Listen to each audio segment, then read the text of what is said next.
여러분, 한 국가의 탄생부터 그 영광의 정점, 그리고 처절한 몰락까지 이 모든 게 담긴 거대한 대서사시가 있습니다. 바로 구약의 역사서 12권인데요. 오늘 이 장대한 이야기의 핵심 속으로 한번 들어가 보겠습니다. 자, 이스라엘 백성이 그 길고 긴 출애굽 여정을 마치고 마침내 약속의 땅, 바로 그 문턱에 섰습니다. 모든 게 이제 막 시작되려는 그 순간이죠. 과연 그들은 약속을 온전히 이루어냈을까요? 바로 이 질문에서 우리의 이야기가 시작됩니다. 네, 이 거대한 여정을 우리가 어떻게 따라가 볼 거냐면요. 크게 네 부분으로 나눠서 살펴볼 겁니다. 약속이 어떻게 혼돈으로 변해가는지, 왕국이 어떻게 영광과 그림자를 동시에 품게 되는지, 그리고 결국 분열되었다가 다시 희망을 재건하는 과정까지요.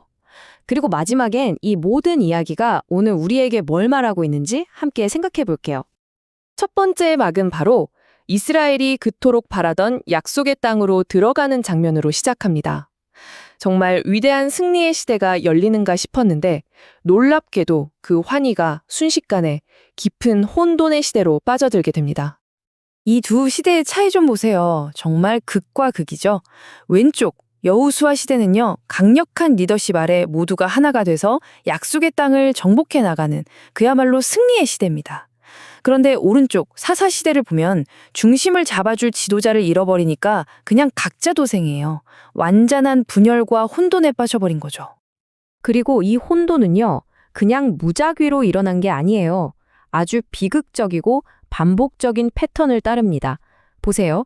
죄를 짓고, 그래서 고통받고, 너무 힘드니까 부르짖고, 그럼 하나님이 구원해 주세요.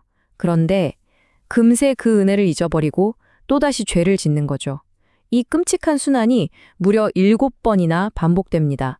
인간의 힘으로는 도저히 끊을 수 없는 죄의 고리를 보여주는 거예요. 바로 이 한 구절이 당시 상황을 다 말해줍니다. 사람이 각기 자기의 소견에 옳은 대로 행하였더라. 상상이 가시나요? 기준이 없으니 완전한 혼돈 그 자체였던 거죠. 그리고 바로 이 지긋지긋한 혼돈 때문에 백성들은 차라리 우리에게 왕을 달라고 외치게 됩니다. 네, 그래서 이 혼돈 속에서 통일 왕국이 탄생합니다. 이스라엘 역사상 가장 눈부신 황금기가 열린 거죠. 그런데 참 아이러니하게도 그 찬란한 영광 속에 이니 몰락의 그림자가 아주 짙게 드리워져 있었습니다. 여기서 정말 중요한 포인트가 나옵니다.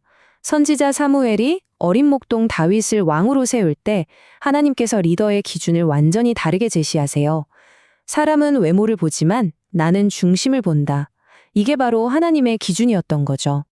그리고 보세요. 다윗과 솔로몬을 거치면서 이스라엘이 얼마나 빠르게 강대국으로 성장하는지를요. 나라를 통일하고 수도를 정하고 그리고 그 정점에 국가의 영적 심장부인 성전을 건축합니다. 그야말로 황금기였죠. 솔로몬의 시작은 정말 완벽에 가까웠습니다. 그는 하나님께 부나 권력을 구하지 않았어요. 대신 듣는 마음, 즉 지혜를 구했죠. 그리고 하나님은 그 기도에 응답하셔서 그에게 엄청난 지혜와 부를 주셨습니다. 하지만 바로 여기서 비극이 시작됩니다. 그 엄청난 지혜를 가졌던 솔로몬이 치명적인 타협을 하거든요. 정치적인 안정을 위해서 이방 여인들과 마구 결혼하고 그들이 섬기던 우상들을 그대로 예루살렘에 들여옵니다. 심지어 그 우상들을 위한 신전까지 지어줘요. 이건 그냥 작은 실수가 아니었습니다. 왕국을 뿌리째 흔들어버리는 돌이킬 수 없는 균열을 만든 겁니다. 우상 숭배의 대가는 정말 즉각적이고 파멸적이었습니다. 솔로몬이 죽자마자 나라는 내전에 휩싸이고 결국 북과 남 두 개의 왕국으로 완전히 쪼개지고 맙니다. 이 표가 두 왕국의 비극적인 운명을 보여주는 성적표 같은 겁니다. 북이스라엘과 남유다 둘 다 수많은 선지자들의 경고를 무시하고 계속해서 우상 숭배의 길을 가다가요. 결국 차례차례 이방 제국에 의해 역사 속으로 사라지고 맙니다. 모든 게 끝났다고 생각했던 바로 그 순간 70년이라는 긴 포로 생활 끝에 한 줄기 희망의 빛이 보이기 시작합니다. 페르시아 제국이 유대인들에게 고국으로 돌아가도 좋다고 허락한 거죠. 그런데 무너진 나라를 다시 세운다는 건 그냥 건물만 다시 짓는 게 아니잖아요. 여기 두 명의 위대한 리더가 등장합니다. 에스라는 백성들의 무너진 영적 기초, 즉 하나님의 말씀을 다시 세우는 데 집중했고요.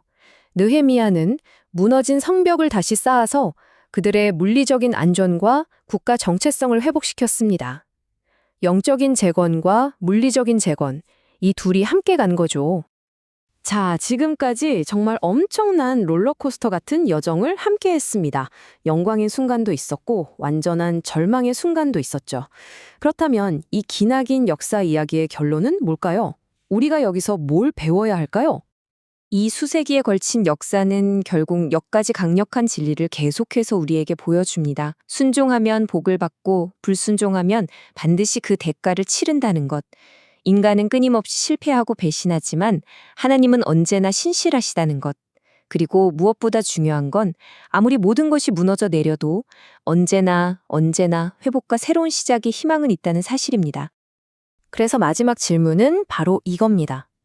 이토록 거대한 인간의 실패와 하나님의 신실하심, 그리고 다시 시작되는 회복의 이야기 속에서 혹시 여러분 자신의 모습이 보이지는 않으신가요? 이 역사는 그냥 오래된 이야기가 아닙니다. 바로 오늘을 살아가는 우리 자신을 비추는 거울일지도 모릅니다.